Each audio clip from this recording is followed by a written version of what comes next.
एक दिन की बात, नारद जी महाराज भगवान के यहाँ पधारे और भगवान के पास आकर के नारद जी ने पूछा, महाराज और क्या चल रहा है? भगवान बोले, बस चैन की बंसी बज रही है। नारद जी ने कहा, महाराज चैन की बंसी बजाते रहोगे या जिस काम के लिए आए हो वो काम भी करोगे? भगवान ने कहा, कर तो रहे हैं, जितने भी राक्षस आते हैं हम सबको मार देते हैं। नारद जी ने कहा, ऐसे काम नहीं चलेगा, राक्षस बहुत हैं।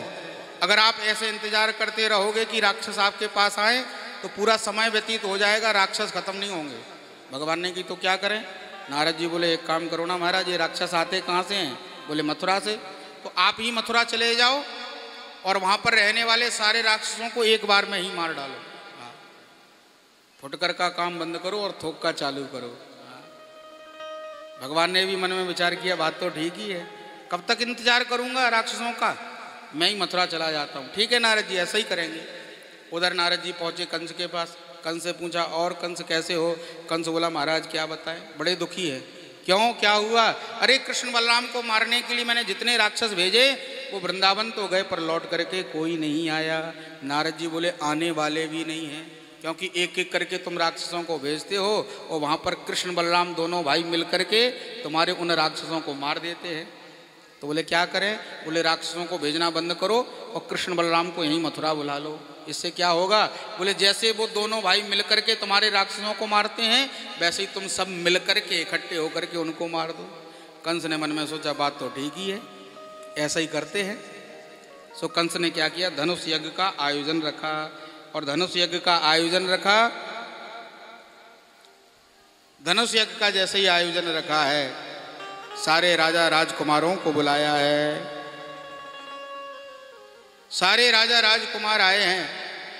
भगवान कृष्ण को भी निमंत्रण भेजा है, लेकिन मन में विचार किया, ऐसा कोई व्यक्ति जाए निमंत्रण लेकर के जो हमारा भी विश्वसनीय हो और कृष्ण बलराम का भी प्रिय हो।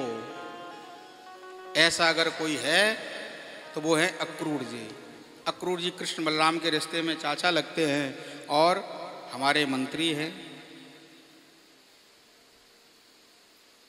तो कंस ने अक्रूर जी को बुलाया। रात्रि में, अर्धरात्रि में अक्रूर जी पहुंचे कंस के पास। महाराज कहिए कैसे बुलाया? कंस ने अक्रूर जी के हाथ को पकड़ा और अपने सिंहासन पर बिठाया। आधे सिंहासन पर खुद बैठा है और आधे पर अक्रूर जी को बिठाया और प्रेम से बोला, मित्र देखो तुम तो मेरे सच्चे मित्र हो। इतना सुनते ही अक्रूर जी डर गए।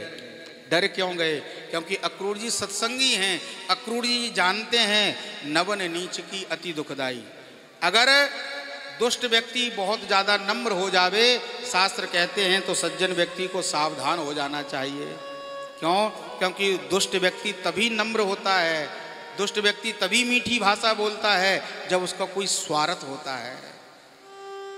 स्वार्थी व्यक्ति, दुष्ट व्यक्ति तभी मीठी बात बोलेगा जब उसका कोई स्वार्थ होगा। तो अक्रूर जी महाराज डर गए। महाराज कैसे बुलाया? तो अक्रूर जी को सारी बात बताई कंस ने कि मैंने कृष्ण बलराम को मारने का बहुत प्रयास किया और उनको मार नहीं सका, इसलिए मैं चाहता हूँ कि कृष्ण बलराम को लेकर के यहाँ आओ मथुरा और हम सब लोग मिलकर के कृष्ण बलराम को मार देंगे। अक्रूर जी ने समझाया, महाराज कैसी बात करते हो, कृष्ण बलराम आपके काल नहीं हो सकते, वो तो छोटे से बालक हैं। और मान लो वो आपके काल हैं भी तो अपने काल को अपने घर में क्यों बुलाना चाहते हो? कंस ने कहा, नहीं, हमने जो कहा है वो करो, जाओ और जाकर के कृष्ण बलराम को लेके आओ।